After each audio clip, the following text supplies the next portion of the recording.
temps, j'essaie, en tant que femme de santé cérébrale, de faire passer ce message aux gens, de faire attention à leur vivacité cérébrale, de l'entretenir.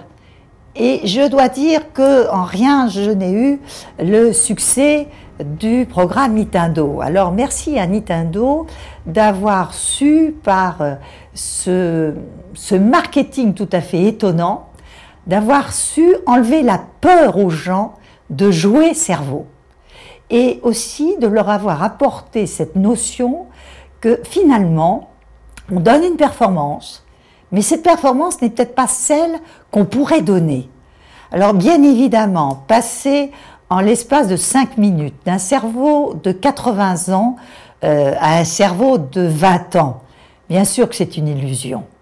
Mais en fait, la personne qui arrive à cette progression en jouant plusieurs fois à leur jeu, découvre qu'au départ, elle avait une performance minimale, qu'elle n'était pas du tout dans son capital, dans son potentiel cérébral.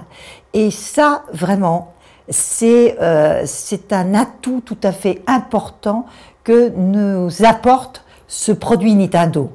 Bien évidemment, on peut jouer Nintendo, ce n'est pas pour autant que l'on va véritablement savoir utiliser son cerveau. Il y a une autre démarche à faire, qui est une démarche véritablement technique d'épanouissement de son potentiel cérébral. Mais déjà avoir montré aux personnes qu'elles pouvaient faire quelque chose, qu'il y avait quelque chose à faire, ça c'est vraiment pour moi l'élément majeur qu'a apporté ce programme. Gym Cerveau, mais justement, Gym Cerveau, ça n'est pas du Nintendo.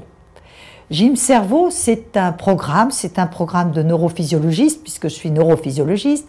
C'est un programme de jeux qui sont faits d'une façon pédagogique, qui sont construits d'une façon pédagogique, de telle façon à amener les personnes à développer des stratégies mentales.